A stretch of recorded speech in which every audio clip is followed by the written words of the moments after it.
Hey, we are crawling on all fours, and today I have an amazing new rock buggy from Vanquish Products. Now, Vanquish makes some incredible RC crawlers and accessories over-engineered to the hilt. But what happens when they drop a brand new RTR buggy, purpose-built and ready to tear up the trails right out of the box? We get the H10 Optic Brushless RTR.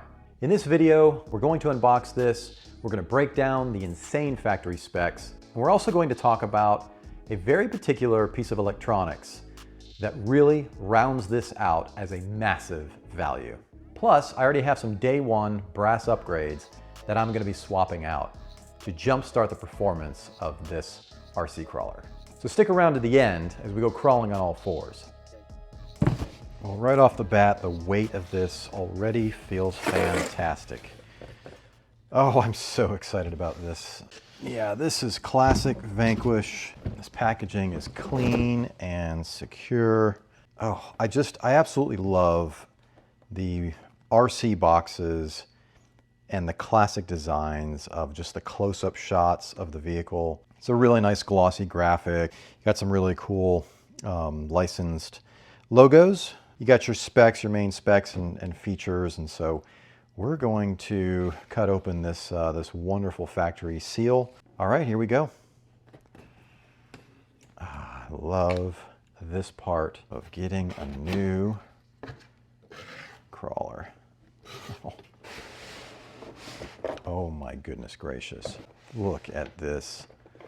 Oh my goodness. This is just spectacular. I'm a little speechless right now.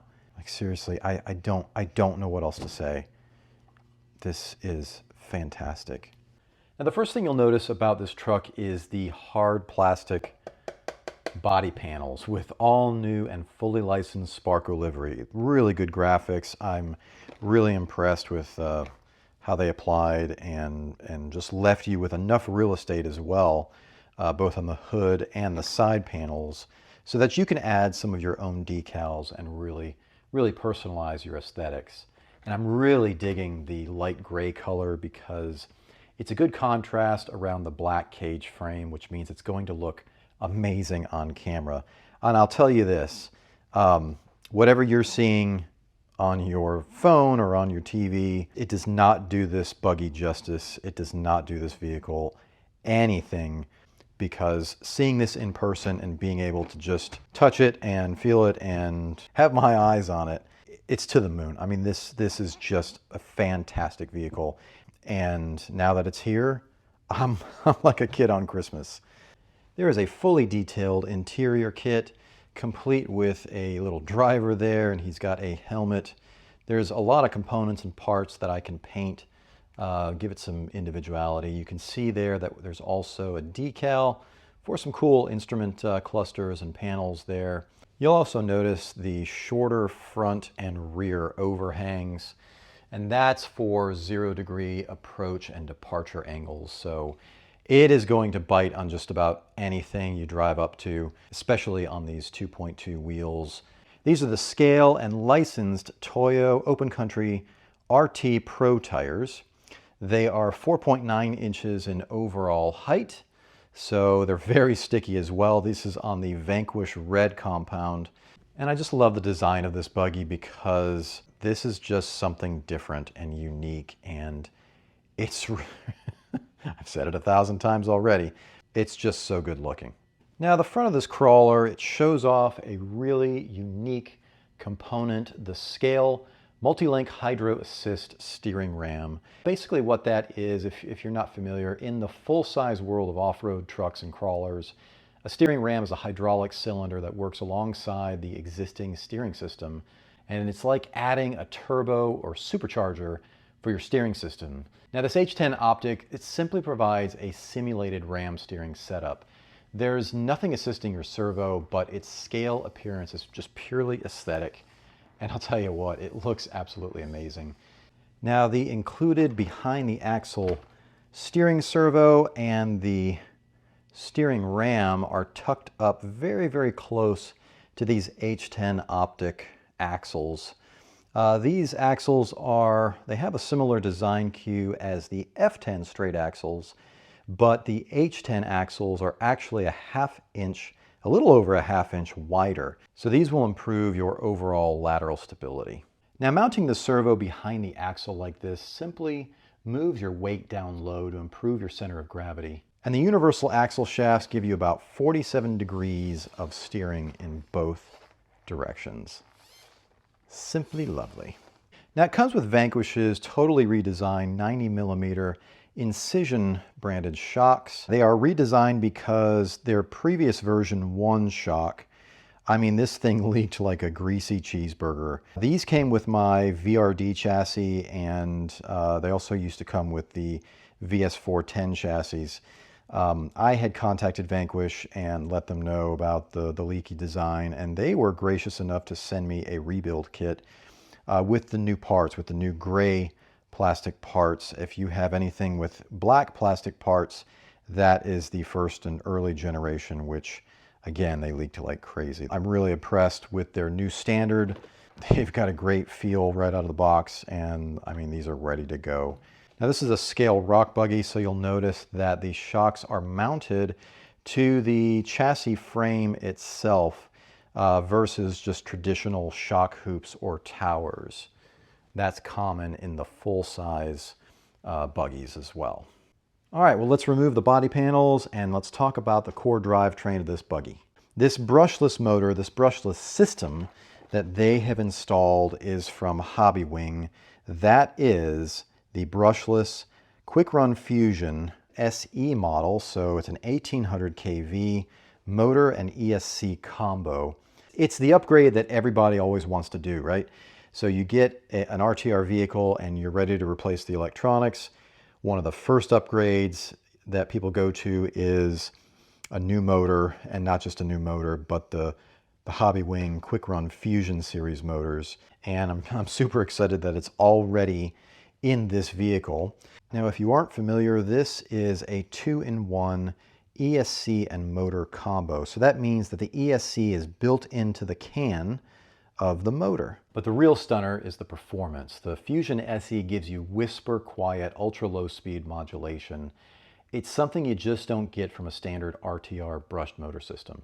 And you can see the initiative that Vanquish took with lowering the center of gravity, because you've got from front to back, you've got the steering servo right there.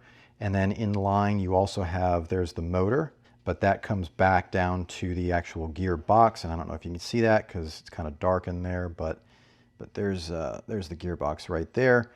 So you've got a lot of the primary weight of the vehicle sitting low to help keep the body planted, keep the crawler itself planted as you're going across large obstacles. You do have some rock sliders that are connected to the skid plate. You have metal linkage both front and rear. Your bottom links are a little thicker, so you're adding a little bit more weight down low. The drive shafts are plastic, but not to worry, those are super easy to swap out and change if you wanted to get heavier steel drive shafts. Now, you'll also notice that the drive shaft is mounted high, so the higher that is, it gives you greater clearance, minimizes any issues as you're crawling over sharp rocks. There are some little body clips holding some pins on both sides of these panels, because once you take these pins out, from the bottom, it slides out. There's the pin. It's just an ABS plastic pin. But you will then pull and slide forward this body panel, and you'll notice that this is where you put the batteries. And you've got the same panel on the other side. Let's get that pin out, actually. That pulls out and then slides forward, so you've got a second battery box. Nice thing about this is that you can run 2 batteries. Now, you can't run them at the same time, but if you're on the trails and the first battery goes dead, you've got a second battery that you can hot swap and just pull the battery cable over, and you can have hours and hours and hours of fun on the trails. You get a really nice 4-channel multi-mode programmable transmitter. Now, this allows you to buy additional components, additional radio receivers, and you can bind them all to this single transmitter. Oh, and check out this feature, how it breaks down for easy storage. There's a button right here, and when you press up, you then can slide the top forward and it slides off just like that. So when you do take that off, there's another little plastic piece with a latch. Simply pull that latch up and forward, and then that is where your AA batteries will go for the transmitter. So I'm going to put that back on, and just kind of an awkward way to slide this on, but you'll kind of press that button up like that, and then it's going to slide right on like this. It sounds great too. Kind of sounds like a sidearm. I do like the smaller base. It's sleek, it's modern, it's minimal, and it's going to feel really good once you get those batteries in there. Standard, just plastic wheel for your steering with a foam surround grip, and very smooth. I do like that action. Integrated antenna, so no separate antenna that you need to flip up or flip down or anything like that. Now let's face it, half the fun of an amazing RC platform like the H10 Optic is making it your own. While you get so much value right out of the box in its amazing stock form, I wanted to optimize my optic for better weight distribution front to back, resulting in more bite, stability, and steering precision. So before this thing even touches the dirt, we are throwing on 2 immediate upgrades. First up is brass steering knuckles. I got these from MEUS RC, and these suckers are heavy. Now, adding brass knuckles to a platform like this, especially with H10 axles that are very, very wide, you're adding weight on the very far corners. It's going to give you much better planted performance on left to right. Now these knuckles weigh in at a hefty 252 grams. You can see that they're also labeled left and right, so should be no confusion as you mount these to replace your stock setup. Next up, I also have this brass steering servo mount, and this will go behind the axle. It goes in the stock location, and I figure, hey, I've got these 2 upgrades I'm making already. I actually have a 9iMod coreless 45 kg servo that I'll probably put on here. I might not even need it. I think this is about a 13 to 14 kilogram servo. Figure why not? Let's just go ahead and do it. And the total weight of the brass servo mount comes to 57 grams. That's over 300 grams for both the set of knuckles and this brass servo mount. You also get some really cool scale looking parts and pieces. You get this licensed power tank. That's a scale little radiator, and you can easily paint those fans. And then same thing with the scale fuel cells. So I'm probably going to paint this red with some silver accents. So you can do a lot with this vehicle right in its stock form with all of these parts that come with it. So I can't wait to paint this and make it my own, make it very, very detailed and scale looking. And lastly, you get this little accessory pack. So you get your batteries for your transmitter. You also get some spare parts and you get a wheel jack, as well as, again, just a couple screws here and there in case you lose some. You get a sticker pack, but it's pretty minimal. You really don't have a lot to customize. You do get some numbers to go on the rear race fins, the sport fins. This is the actual sticker pack that was meant for this vehicle. You can kind of see here, this Sparco sticker was taken from here. And then this sponsor sticker here, this is a square sticker, actually they're all together, was taken from here. It would have been kind of nice if they gave you a fresh pack. That way, in case you rolled over and your stickers got all gnarly and scratched up, you could always replace them, but hey, whatever. You get your instruction manual for your transmitter, so this is going to tell you how to program it and how it operates. And then you also have the, it's the instruction manual, but it's not like a builder's kit manual. So it doesn't have any step-by-step process for building the kit in case you have to take it apart. However, it does give you all of the spare parts and their model numbers in case you have to replace something, in case something breaks.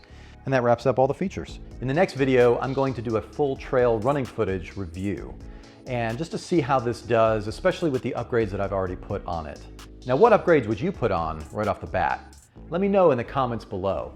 If you like this video, give us a thumbs up, share with a friend, and don't forget to subscribe for more content like this in the future. And as always, keep crawling.